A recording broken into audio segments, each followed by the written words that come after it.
जय श्रीमन नारायण। जो टिप्पणी मैं देने जा रही हूँ वह रामानुज दास श्रीमन गट्टू वेणुगोपालन स्वामी द्वारा दी गई है।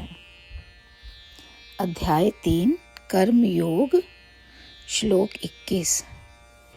यद्यदाचरति श्रेष्ठः तत्तदेवेतरो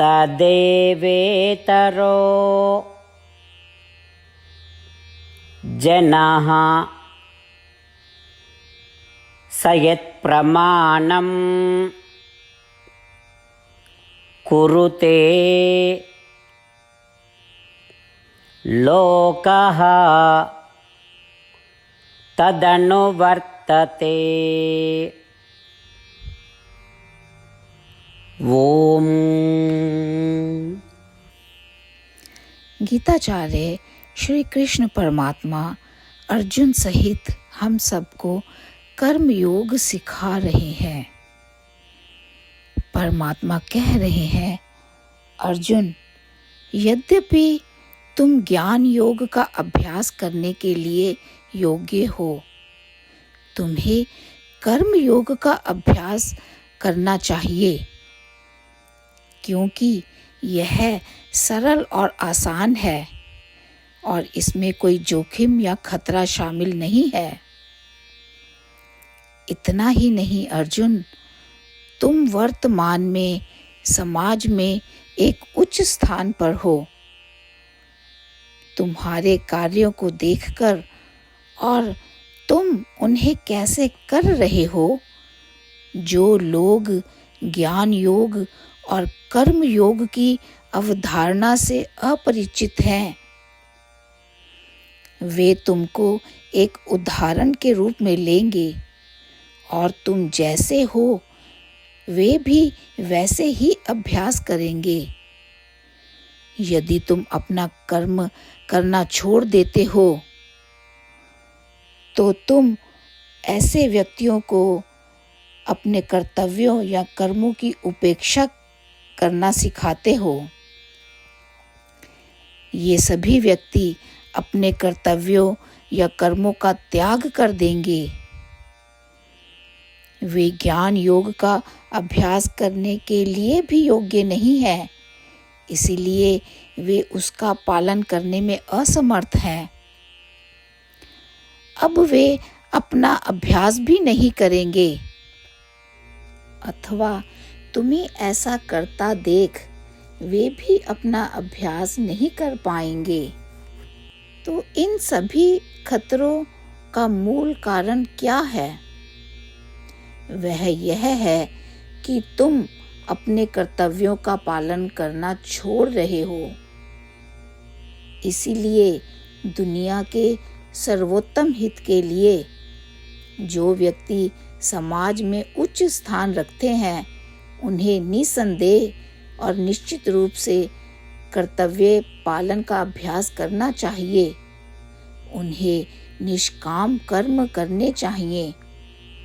ऐसा करके वह समाज के अन्य व्यक्तियों के लिए एक उदाहरण पेश करते हैं और हर किसी को सही रास्ते पर लाने के लिए दुनिया के लिए एक आदर्श के रूप में खड़े होते हैं।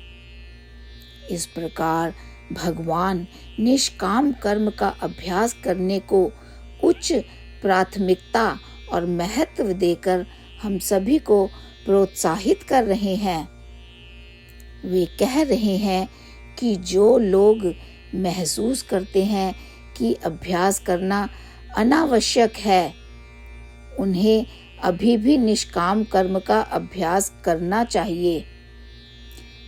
भले ही अपने लिए नहीं, फिर भी उन्हें उन लोगों को बचाने के लिए निष्काम कर्म का अभ्यास करना चाहिए जो ज्ञान योग और कर्म योग की अवधारणा से अपरिचित हैं।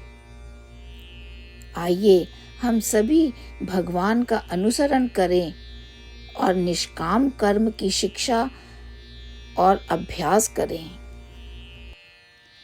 श्रीमद् भगवद गीता का संपूर्ण सार श्री कृष्ण परमात्मा द्वारा अध्याय 18 के श्लोक 65 से 70 में 8 कार्य करने के लिए दिया गया है। श्री कृष्ण कहते हैं, मैं उन लोगों से प्रेम करता हूँ जो इन 8 बातों का पालन करते हैं। मैं उन भक्तों की हर तरह से रक्षा करूँगा। श्री कृष्ण परमात्मा द्वारा बोली गई संपूर्ण भगवत गीता को सुनने के बाद अर्जुन कहते हैं, करिष्ये वचनम तवा, जिसका अर्थ है, श्री कृष्ण, मैं वैसा ही करूँगा जैसा कि आप कहते हैं। यही कारण है कि श्री कृष्ण ने अर्जुन को सभी प्रकार की सफलताएं और विजय प्रदान की है। आइए हम परमात्मा को अपना वचन दें कि हम इन 8 कार्यों का पालन करेंगे। परमात्मा को इस शब्द देने से बड़ी कोई पूजा, तप या यज्ञ नहीं है। मैं यह 8 व्रत कहूँगी जो हमें करने चाहिए।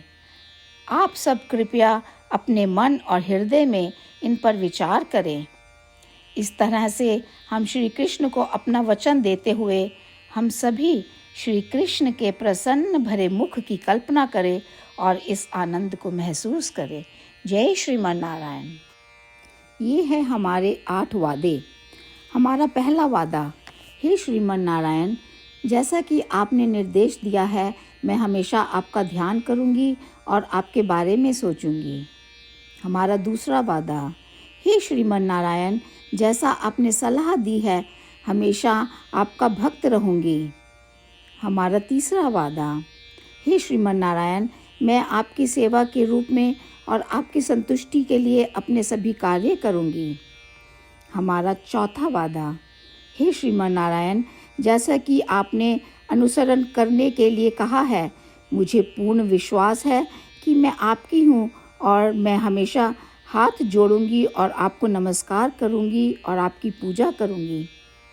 हमारा पांचवा वादा, हे श्रीमन नारायण, मुझे आपके शब्द याद आते हैं, माम एकम शरणम व्रजा 1866, कि आपने आत्मसमर्पण करने के लिए कहा था। हे श्रीमन नारायण, मैं केवल आपकी शरण में जाती हूँ।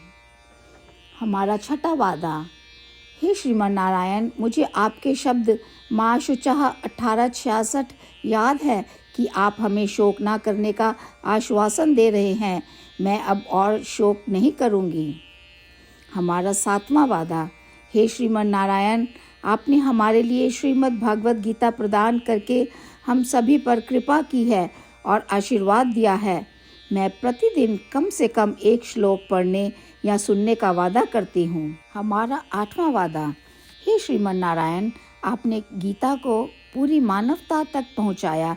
मैं गीता में आपके दिव्य शब्दों को उन भक्तों तक पहुँचाने की कोशिश करूँगी जो गीता से अपरिचित हैं। हमने अभी अभी परमात्मा से अपने 8 वादे किए हैं। श्रीमन नारायण को हर दिन यह वचन देना कि हम वही करेंगे जो वे स्वयं कहते हैं, अपने आप में एक महान पूजा है। आइए हम अपने अडिग विश्वास के साथ उन्हें अपना वादा दें। हे श्रीमन नारायण, जैसा आप कहते हैं मैं वैसा ही करूँगी। जैसा आप चाहते हैं मैं वैसा व्यवहार करूँगी और केवल आपके लिए काम करूँगी।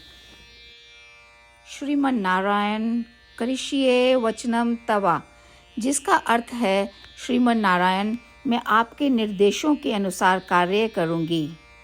सर्वम श्री कृष्णा अर्पणमस्तु। जय श्रीमन नारायण।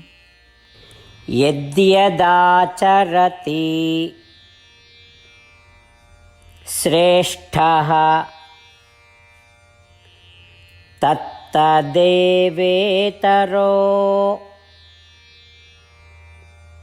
जनाः स यत्प्रमाणं कुरुते लोकः तदनुवर्तते। ॐ यद्यदाचरति श्रेष्ठः तत्तदेवेतरो जनः स यत्प्रमाणं कुरुते लोकस्तदनुवर्तते। ॐ श्रीमन्नारायण। करिष्ये वचनं तव। सर्वं श्रीकृष्णार्पणमस्तु। जय श्रीमन्नारायण। जय श्रीमन नारायण। सभी भक्तों से विशेष निवेदन, हमारे जीवन में सभी चीज़ों में हम तत्काल और प्रभावी परिणाम चाहते हैं। इसे प्राप्त करने के लिए प्रतिदिन 1 मिनट व्यतीत करें और नारायण अस्त्रम पढ़ें।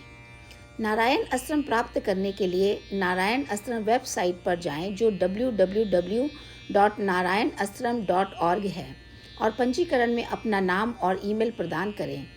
आपके द्वारा प्रदान किए गए ईमेल पर आपको एक नारायण अस्त्रम PDF प्राप्त होगा। PDF में 1 रामायण श्लोक, 1 गीता श्लोक और 1 विष्णु नाम है। इन तीनों को मिलाकर नारायण अस्त्रम कहा जाता है। प्रत्येक व्यक्ति को इन श्लोकों का भिन्न संयोजन प्राप्त होता है। जब हर कोई 24,000 भक्तों के साथ प्रतिदिन अपने नारायण अस्त्रम को पढ़ता या सुनता है, संपूर्ण रामायण पारायण का 1 दौर, श्रीमद् भगवद गीता पारायण के 33 राउंड, श्री विष्णु सहस्त्र नाम स्तोत्र पारायण के 24 राउंड हर रोज़ पूरे होते हैं। यह एक ऐसा उल्लेखनीय और असाधारण परिणाम है जो हर दिन ऐसा करने से निकलता है। इसलिए आप और आपके परिवार के सदस्य तुरंत जाकर अपना नारायण अस्त्रम प्राप्त करें। जय श्रीमन नारायण।